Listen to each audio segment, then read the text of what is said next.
Hello everyone, this is Dr. Abdal. Welcome back to my YouTube channel Learn with Dr. Abdal. So आज मैं एक नई unit start करने जा रहा हूँ that is the graph theory और ये मैं डिस्क्रीट मैथमेटिक्स की प्लेलिस्ट के अंडर में बना रहा हूँ और ये एक लास्ट यूनिट नहीं है, इसके बाद एक यूनिट और आएगी एंड दैट इज़ लैटिसेस. सो अभी हम स्टार्ट करते हैं ग्राफ थ्योरी. सो जब भी हम ग्राफ का नाम सुनते हैं तो हमारे माइंड में सबसे पहले क्या आता है? ग्राफ में हमेशा हमारे पास यही आता है कि कोई एक्स एक्सिस होगी, कोई वाई एक्सिस होगी और उस पर कुछ पॉइंट्स होंगे और हम किसी फंक्शन का एक ग्राफ प्लॉट कर रहे होंगे. ऐसे ही कुछ आता है ग्राफ का सुन के. या फिर हमने प्रोबेबिलिटीज़ में भी पढ़ा है कि कोई एक्स और वाई के हम अगर डेटा को प्लॉट करना चाहते हैं, उनको किसी कर्व में फिट करना चाहते हैं, तो उसके लिए भी हम जो है ग्राफ का ही सहारा लेते हैं. बट हम आज इस टॉपिक में ग्राफ थ्योरी में जो है इस तरह के ग्राफ्स नहीं पढ़ेंगे. हम कुछ डिफरेंट टाइप के ग्राफ्स पढ़ेंगे. सो पहले एक क्वेश्चन देखो, what do Facebook, friendship, Google Maps, airline routes and the internet all have in common. ठीक है. सो इसमें क्या कॉमन है कि ये एक डिफरेंट टाइप के ग्राफ के थ्रू रिप्रेजेंट किए जाते हैं. जैसा कि आप यहाँ स्क्रीन पे देख रहे होगे, एक तो मैंने यहाँ फेसबुक फ्रेंडशिप का ग्राफ बना रखा है, एक लिंक्डइन कनेक्शंस का ग्राफ बना रखा है, और भी बहुत सारा ग्राफ बन सकते हैं. सो इसमें हम क्या करते हैं, जो हम मैथमेटिशियंस हैं मोस्टली, तो हम क्या करते हैं इसमें हम ना नोड्स यानी कि वर्टिसेस का सहारा लेते हैं. ये वर्टिसेस हो गए और इनको कनेक्ट करने के लिए हम एजिस का सहारा लेते हैं, तो जिनसे एजिस को कनेक्ट कर देते हैं.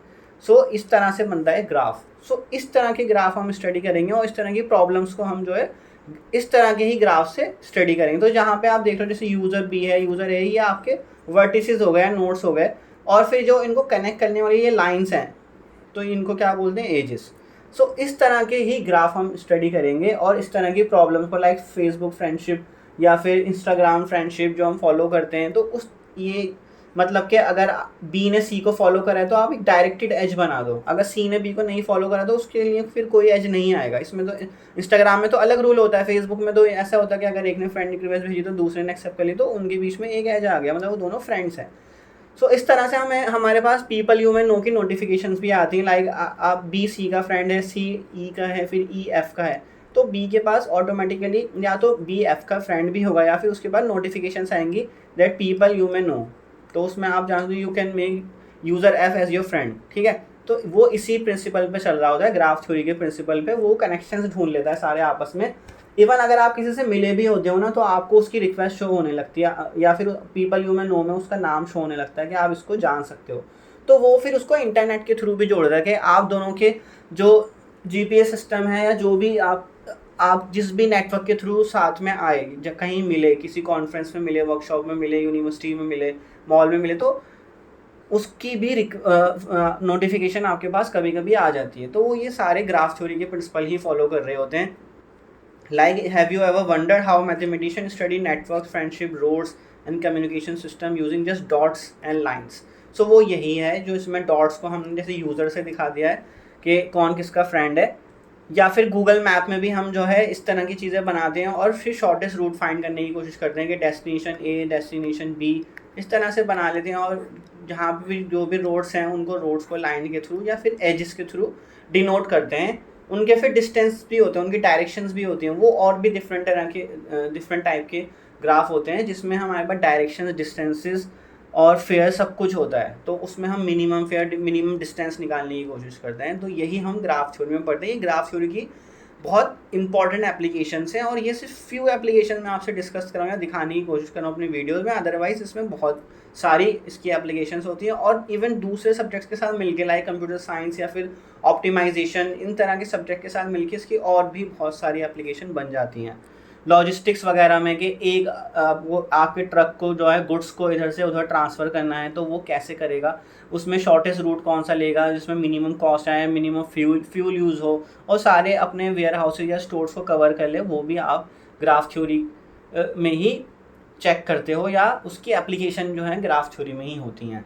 ठीक है. लाइक इसमें एक प्रॉब्लम ये होती है कि can you travel through a city, visit every road exactly once and return to where you started. Means जहाँ से आप स्टार्ट कर, फॉर एग्जाम्पल आप ये रेड डॉट है, आप रेड डॉट से स्टार्ट कर रहे हो और आपको वापस यहीं पे आना है. ठीक है. इस रेड डॉट पे आप स्टार्ट कर रहे हो, वापस यहीं आना है और आपके पास सारे या तो रोड्स को कवर करना है आपने. ठीक है. सारे रोड्स को कवर करना है और फिर वापस भी यहीं आना है. या फिर इस तरह की प्रॉब्लम होती है कि आपको सारे सिटीज़ को कवर करना है, सारे स्टोर्स को कवर करना है और फिर आपको वापस स्टार्टिंग पॉइंट पे आ जाना है। तो इस तरह की प्रॉब्लम्स भी हम ग्राफ थ्योरी में देखते हैं।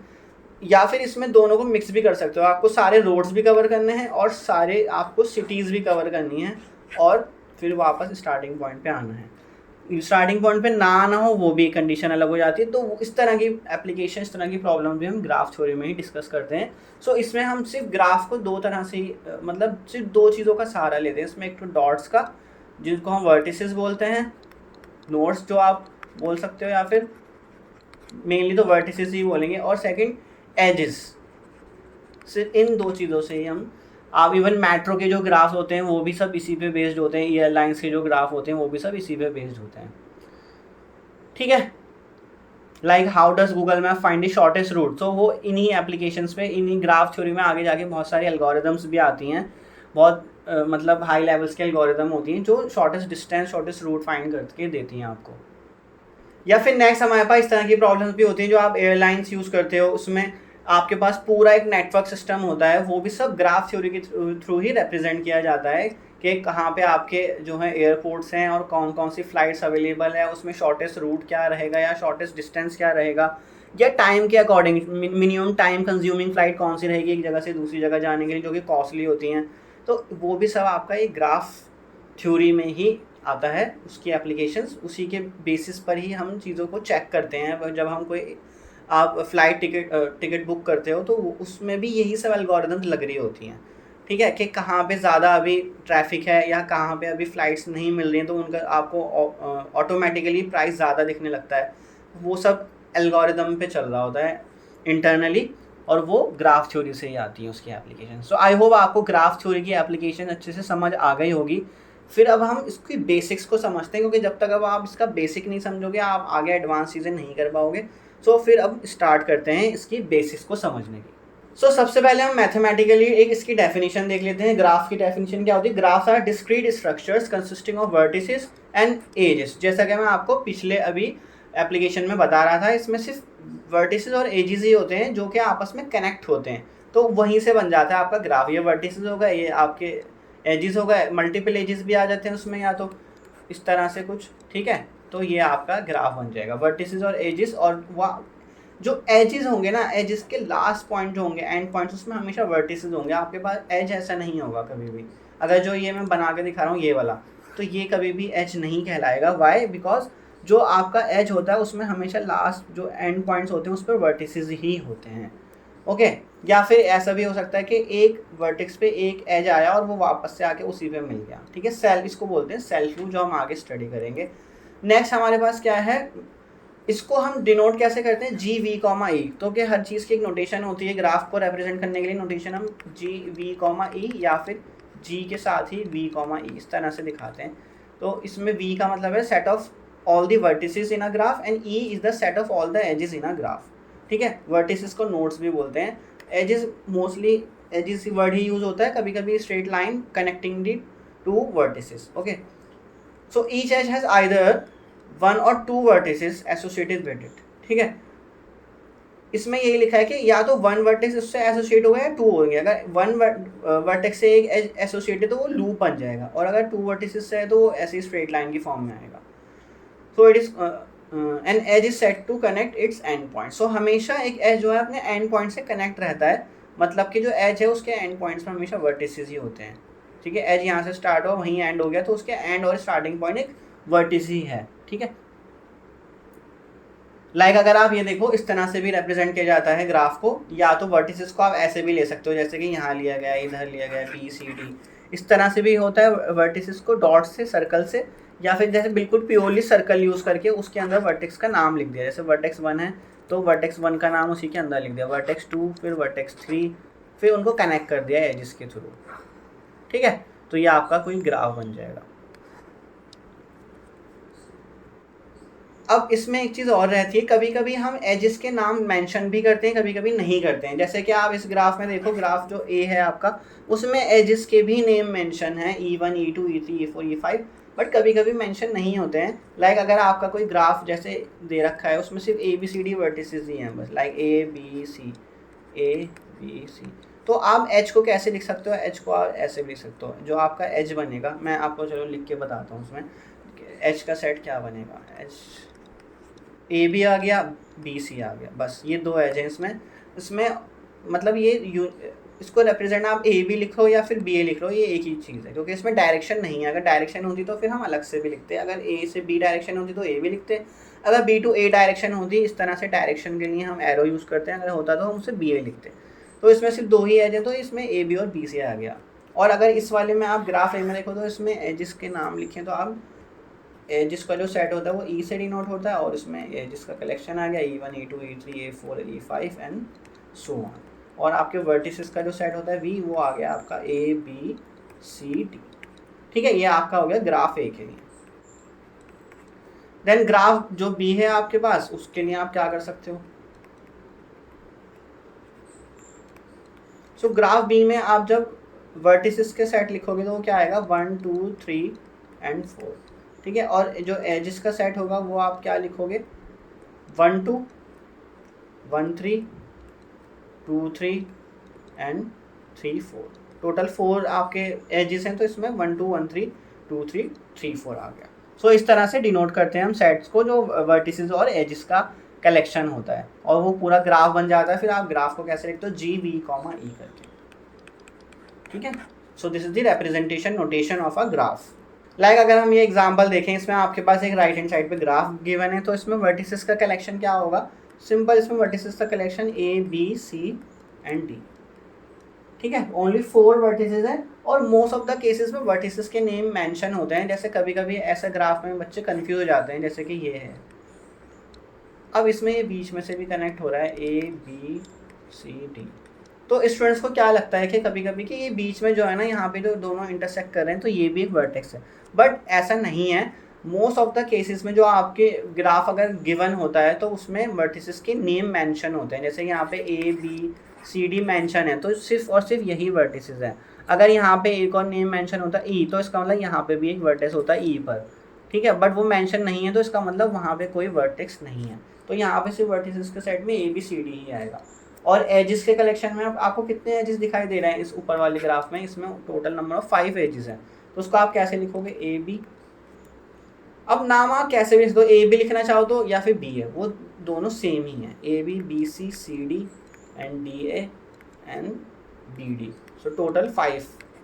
हो सकता है कोई बी ए लिख दे, कोई बी सी को सी भी लिख दे, तो वो भी सही है, उसमें कोई गलती नहीं है, क्योंकि उसमें डायरेक्शन नहीं है। आपके पास कुछ ग्राफ होते हैं जिसमें डायरेक्शन होती है, फिर आप डायरेक्शन के अकॉर्डिंग लिखोगे। ये वाला एच फिर क्या बनेगा, बी ए बनेगा, इसको आप ए भी नहीं लिख सकते हो। सो कुछ इंपॉर्टेंट टर्म्स सीख लेते हैं ताकि हमें आगे कन्फ्यूजन ना हो जब हम ग्राफ स्टडी कर रहे होंगे डीप में। सो इसमें एक वर्ड आता है incident. So an edge is said to be incident on its end points, मतलब जो एज होता है वो अपने एंड पॉइंट्स पे इंसिडेंट होता है, कनेक्ट होता है। जैसे कि ये एज है ए बी, तो वो ए वर्टेक्स और बी वर्टेक्स पे इंसिडेंट है। Here A and B are adjacent vertices. Why adjacent vertices क्यों हैं A और B? Because there is a edge connecting A and B. So जब भी दो vertices को connect करने के लिए कोई edge होगा तो उन दोनों vertices को आप बोलोगे adjacent vertices. So here A and C are not non-adjacent vertices. Why? Because there is no direct single edge connecting the points A and C. ठीक है, ए और सी को कोई डायरेक्ट कनेक्ट करने वाला एज नहीं है, इनडायरेक्टली तो है, आप ए से डी चले जाओ, डी से सी आ जाओ, but this is not edge, this is path. ठीक है, पाथ क्या हो रहा है, वो एजिस का कलेक्शन है या वर्टिसेस का, मतलब एक वॉक है, आप वॉक करके जा रहे हो यहाँ से एक पॉइंट से दूसरे पॉइंट पे, तो वो बनेगा आपका पाथ। लेकिन यहाँ पे डायरेक्ट एज नहीं है, तो A and C are non adjacent. Then A B and B C are adjacent edges. अब पहले तो हमने वर्टिसेस की एडजेसेंसी की बात करी, अब हम एजेस के एडजेसेंसी की बात कर रहे हैं। So A B and B C की बात हो रही है यहाँ पे। लाइक ए बी तो आपका ये हो गया और बी सी ये हो गया। Why they are the adjacent edges? Because there is a common vertex in both of them, like B. B is the common vertex in both the edges AB and BC. So both AB and BC are adjacent edges.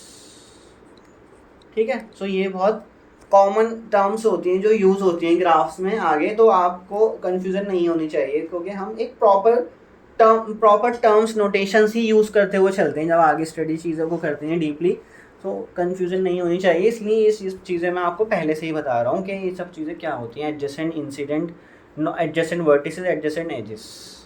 तो कुछ और important terms देख लेते हैं, जैसे कि है first parallel edges. So parallel edges are two or more edges that connect the same pair of vertices. तो यहाँ पे इस ग्राफ में देखो, इसमें सेम पेयर ऑफ वर्टिसेस को कनेक्ट करने वाले जो एजेस हैं, लाइक ए बी और B, A D sorry A और डी, ए और डी दो वर्टिसेस हैं, इनको कनेक्ट करने के लिए दो एजेस हैं, एक तो हमारे पास ये वाला एज आ रहा है और एक ये वाला एज आ रहा है। तो इन दोनों से ये जो दोनों एज हैं, एक ये और एक ये वाला, सो इसको बोलते हैं पैरेलल एजेस या फिर मल्टीपल एजेस भी बोलते हैं, ठीक है, क्योंकि सेम पेयर ऑफ वर्टिसेस को कनेक्ट करने वाले ही एजेस को हम पैरेलल एजेस बोलते हैं। देन है लूप या फिर self loop. So loop is an edge that connects a vertex to itself. So यहाँ पे जो सी पे आपको सर्कल सा दिखाई दे रहा है, इसी को हम लूप बोलते हैं। लाइक मैंने बी पे ऐसे कुछ बना दिया, तो जो बी से स्टार्ट हो रहा है बी पे ही एंड हो रहा है, तो वो लूप हो जाएगा। So in the graph A and D are joined by two parallel edges and C has a loop, तो जो वही लिखा है। and order of a graph, so order of a graph is the number of vertices in a graph। so like इस graph में जो आपको right hand side पे दिखाई दे रहा है, इसमें टोटल नंबर ऑफ 4 vertices हैं, so that's why the order of the graph is 4।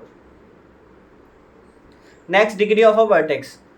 so degree of a vertex क्या होता है? number of edges incident on V। अगर आप किसी V की डिग्री निकालना चाह रहे हो, तो जितने भी एजेस उस पर इंसिडेंट हैं, उस पर आके मिल रहे हैं एजेस, वही उसकी डिग्री होगी। और लूप की डिग्री, लूप जो है हमेशा 2 डिग्री को कंट्रीब्यूट करता है किसी वर्टेक्स में। लाइक अगर मैं यहाँ पे आपको दिखाऊँ ए में कितने एजेस इंसिडेंट हो रहे हैं, कितने एजेस आके मिल रहे हैं पर, वो मिल रहे हैं टोटल नंबर ऑफ 3 एजेस, ठीक है। तो टोटल नंबर ऑफ 3 एजेस हो गए, तो उसकी डिग्री 3 हो गई, ए की डिग्री 3 हो गई। देन बी की डिग्री क्या होगी? बी की डिग्री 2 हो जाएगी, क्योंकि यहाँ पे total number of 2 edges incident हो रहे हैं। देन सी की डिग्री 1, ठीक है, सी के बाद डी। अब देखो डी पे कितने एजेस जो स्ट्रेट लाइन आके मिल रही हैं, 2 तो ये मिल रही हैं और एक लूप है, तो टोटल कितने हो गए? 2 एजेस हो गए और लूप की 2, तो 4 हो गया। सो यहाँ पे आपकी डी की डिग्री जो है वो टोटल 4 है, ठीक है। और ई पे कोई भी एज इंसिडेंट नहीं हो रहा है, तो ई की डिग्री 0 है। So this is very simple, I hope समझ आ गया होगा आपको। So degree of a loop is taken as 2। So जब भी कहीं पे भी किसी पॉइंट पे अगर कोई लूप है, मान लो ए और बी, ये कोई ग्राफ है सिंपल सा, और बी पे आपका लूप आ गया, तो बी की डिग्री क्या हो जाएगी? यहाँ पे 3 हो जाएगी। वाई? एक तो एक एज आपके क्या सिंपल जो एज है वो कनेक्ट हो रहा है, और इस पे लूप है, तो लूप जो है वो हमेशा 2 डिग्री कॉन्ट्रीब्यूट करता है। अब अगर आपके पास कोई डायरेक्टेड ग्राफ है, सो डायरेक्टेड ग्राफ, उसमें डिग्री ऑफ अ वर्टेक्स कैसे निकालते हैं? उसमें number of in degrees and out degrees calculate करते हैं। फॉर एग्जांपल आपके पास ये ग्राफ है, तो इसमें ए बी सी डी, अब ए से एक एज बाहर निकला है, एक बी की तरफ आ रहा है, एक इधर आ रहा है और एक इधर आ रहा है, इस तरह से। सो जितने भी इनवर्ड इन डिग्री और आउट डिग्री, जितने भी इनवर्ड एज हैं और जितने भी आउटवर्ड एज हैं, उनको काउंट कर लो किसी भी वर्टेक्स पे, वो आपकी डिग्री बन जाएगी। लाइक बी, ए पे देखते हैं, सो ए से आउटवर्ड 1 है और ए से आउटवर्ड एक इधर है 2, तो ए की डिग्री यहाँ 2 ही रहेगी। तो इसमें कुछ भी चेंज नहीं हुआ, आपका डायरेक्टेड ग्राफ हो या इनडायरेक्टेड ग्राफ हो, जितने नंबर ऑफ एजेस उस पर इंसिडेंट हो रहे हैं, क्या है वो, इनवर्ड है या आउटवर्ड है, इनवर्ड डायरेक्शन है या आउटवर्ड डायरेक्शन है, वो उसकी डिग्री में कंट्रीब्यूशन देंगे ही देंगे, ठीक है। तो यहाँ पे ए बी सी डी चारों की डिग्री 2 ही है, क्योंकि यहाँ पे क्या है, इनवर्ड हो या आउटवर्ड हो वो मैटर नहीं कर रहा है। आप उसको काउंट करोगे अलग अलग और फिर उसको सम कर दोगे तो वही बनेगा। लाइक बी पे इनवर्ड 1 है, ठीक है, बी पे एक इनवर्ड है और बी से ही एक आउटवर्ड है, तो बी की डिग्री 2 ही बनेगी यहाँ पे, ठीक है। नेक्स्ट है पेंडेंट वर्टेक्स। सो जिस भी वर्टेक्स की डिग्री 1 होती है वो पेंडेंट वर्टेक्स होता है। जैसे कि इस ग्राफ में देखो, इस ग्राफ में जो सी है आपका, तो यहाँ पे सी की डिग्री 1 है, तो सी आपका पेंडेंट वर्टेक्स है, ठीक है। नेक्स्ट है आइसोलेटेड वर्टिसेस। सो जिसकी भी डिग्री 0 है वर्टेक्स की, वो आइसोलेटेड वर्टेक्स है। Next proper edge. So in a graph theory, proper edge is an edge whose 2 end points are distinct vertices। Like अगर आपने एक ऐसे बनाया कोई सा भी, अगर जिसके भी एंड पॉइंट्स जो हैं वो डिस्टिंक्ट वर्टिसेस हैं, तो वो एक एज होगा। जैसे ए बी एक एज है, बी सी एक एज है, सी डी भी एक एज है, डी भी एक एज है। बट अगर मैं यहाँ पे बी पर एक लूप बना दूँ, तो ये जो आपका ये मान लो मैं इसका नाम दे रहा हूँ E1, ठीक है। तो E1 एक एज, प्रॉपर एज नहीं है, वो एक लूप एज है, ठीक है। सो प्रॉपर एज होता है जिसके दोनों एंड पॉइंट्स जो हैं, स्टार्टिंग पॉइंट भी और एंड पॉइंट भी, वो दोनों डिस्टिंक्ट होने चाहिए, ए नॉट इक्वल टू बी। अगर उस पर वो स्टार्ट हो रहा है उसी पे एंड हो रहा है, तो उसका स्टार्टिंग और एंड पॉइंट सेम नहीं है, इसलिए वो एक प्रॉपर एज नहीं होगा, वो एक लूप होगा। सो नेक्स्ट एक क्वेश्चन भी देख लेते हैं। इसमें हमें क्या फाइंड करना है, number of vertices, edges, degrees of a vertex, and then multiple edges, loops, adjacent vertices, adjacent edges, isolated and pendant vertices. काफ़ी सारी चीज़ें, इसमें हम नाम दे देते हैं सारे एजेस वगैरह को, E1, E2, E3, E4, E5 और E6, इस तरह से भी नाम दे दो आप, कोई दिक्कत नहीं है। या फिर अगर एज E1 क्या है, वो एक्चुअल में ए बी है, तो आप ए बी भी बोल सकते हो। सो नंबर ऑफ वर्टिसेस मतलब उसकी कार्डिनलिटी क्या है, वो ये पूछ रहा है कि कितने नंबर ऑफ वर्टिसेस हैं उसमें। सो ABC 6 हैं टोटल, क्योंकि E तक जा रहा है, EF। Then number of edges, तो नंबर ऑफ एजेस आपने अभी लिखे हैं, इसमें कितने हैं, टोटल 6 हैं। डिग्री, सो डिग्री ऑफ ए क्या है, यहीं पे लिख देते हैं, वो भी 2। बी की डिग्री कितनी है, 1 2 3 4। सी की डिग्री 1 है, ई की डिग्री 2 है, एफ की डिग्री आपकी 3 है, और डी की डिग्री 0 है। ठीक, यहाँ तक। देन मल्टीपल एजेस में कोई भी नहीं है, तो मल्टीपल एजेस आपके 0 हो गए।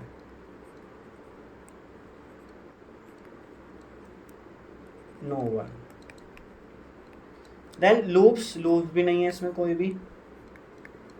एडजेसेंट वर्टिसेस, सो एडजेसेंट वर्टिसेस क्या होते हैं, when there is an edge connecting both the vertices, अगर किन्हीं भी दो वर्टिसेस को कनेक्ट करने के लिए कोई एज है, सिंगल एज है, तो वो बोथ वर्टिसेस क्या होंगे, एडजेसेंट वर्टिसेस होंगे। सो उसका हम कलेक्शन देख लेते हैं एडजेसेंट वर्टिसेस का।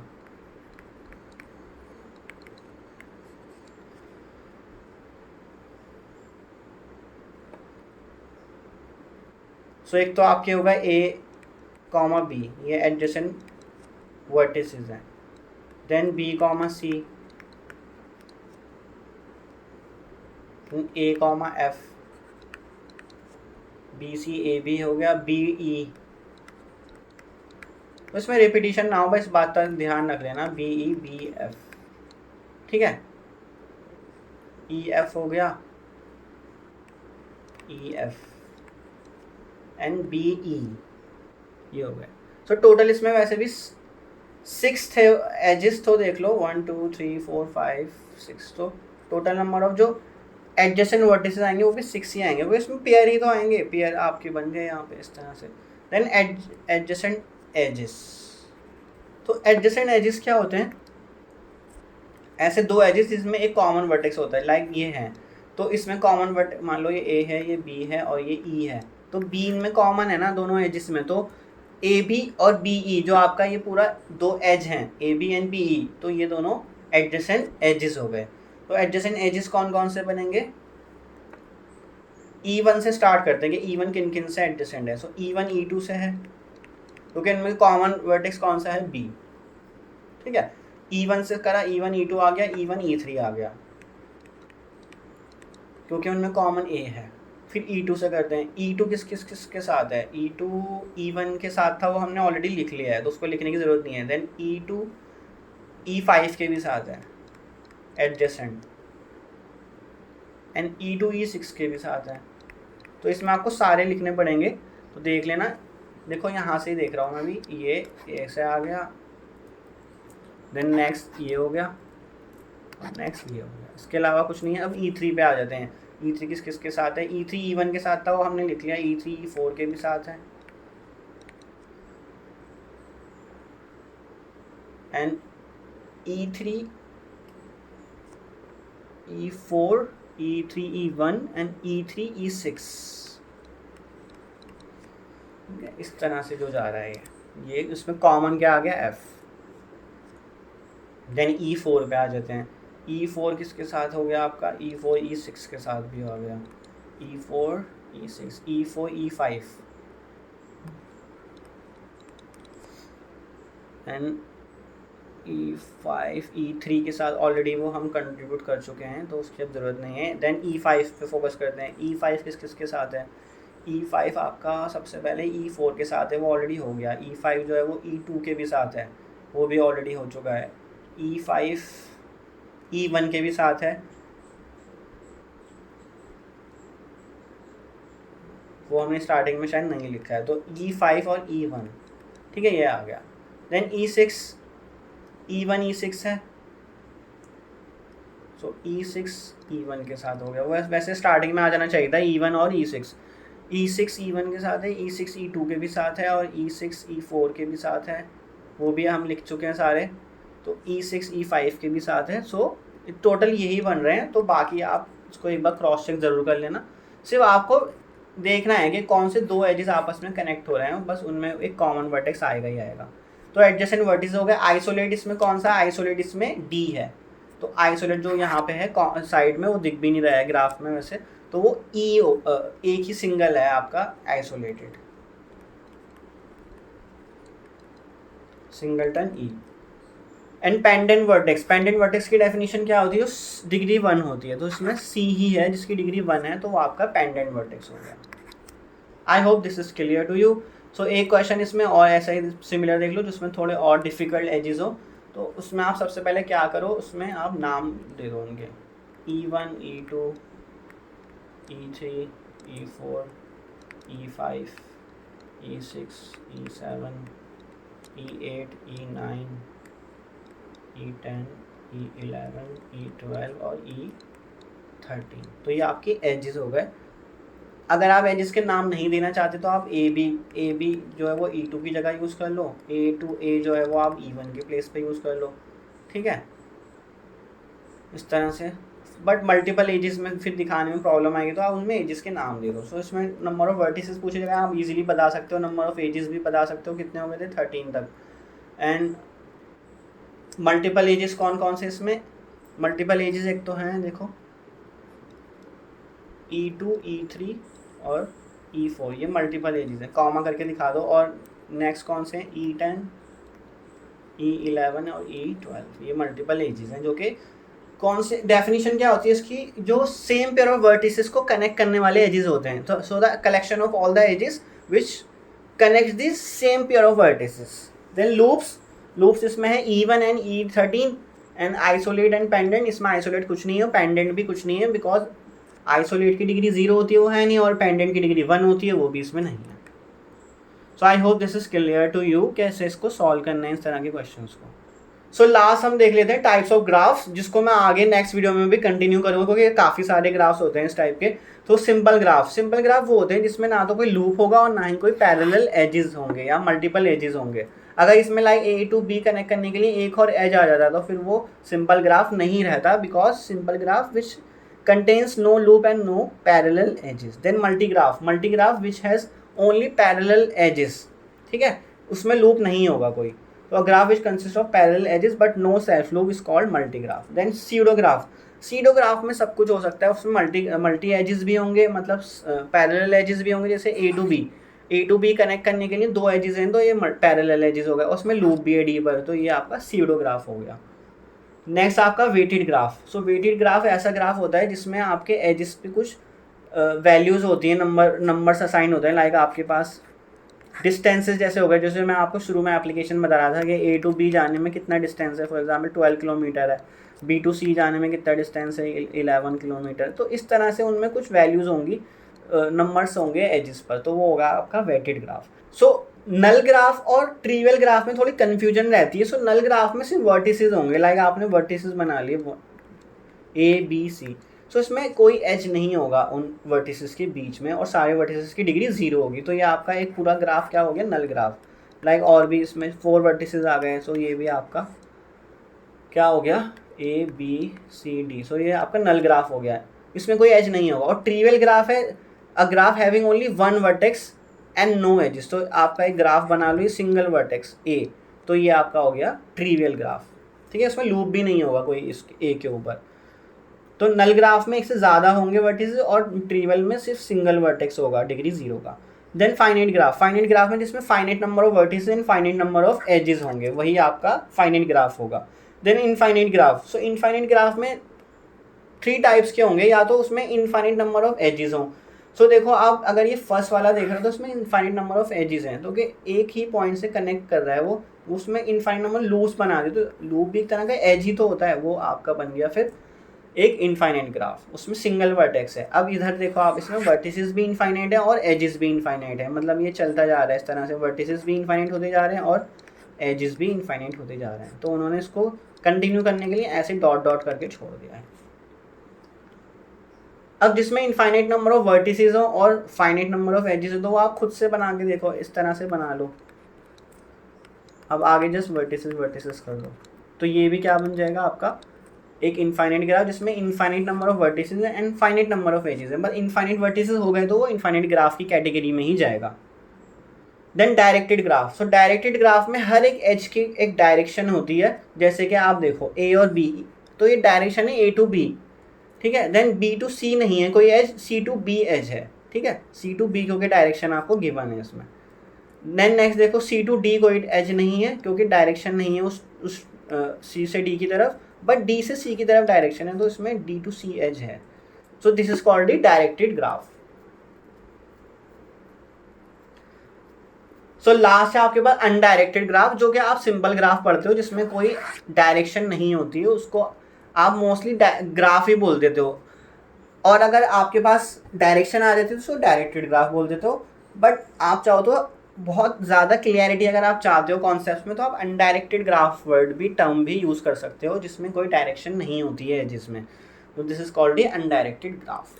सो आई होप आपको ये वीडियो समझ आई होगी, जो मैंने आपको बताने की कोशिश करी है एप्लीकेशंस पॉइंट ऑफ व्यू से। मैंने सबसे पहले आपको समझाने की कोशिश करी, उसके बाद मैंने आपको टर्म्स, जो सिंपल टर्म्स इसमें यूज़ होती हैं, वर्टिसेस एजेस क्या होते हैं, नोड्स क्या होती हैं, मल्टीपल एजेस क्या होती हैं, देन डायरेक्शन क्या होती हैं, इनफाइनाइट फाइनाइट, ये सब बताने की कोशिश करिए, डिफरेंट टाइप के टर्म्स एंड डिफरेंट टाइप के ग्राफ्स। अब नेक्स्ट वीडियो में भी मैं कंटिन्यू करूँगा डिफरेंट टाइप के ग्राफ्स, क्योंकि अभी और भी होते हैं, वो हम कंटिन्यू करेंगे और फिर हम और भी चीज़ें सीखेंगे एडवांस। तो फिर मिलेंगे नेक्स्ट वीडियो में। अगर आपको मेरा कंटेंट पसंद आया तो मेरी वीडियो को लाइक शेयर सब्सक्राइब जरूर करें, अपने फ्रेंड के साथ ज़रूर शेयर करें। So thank you so much.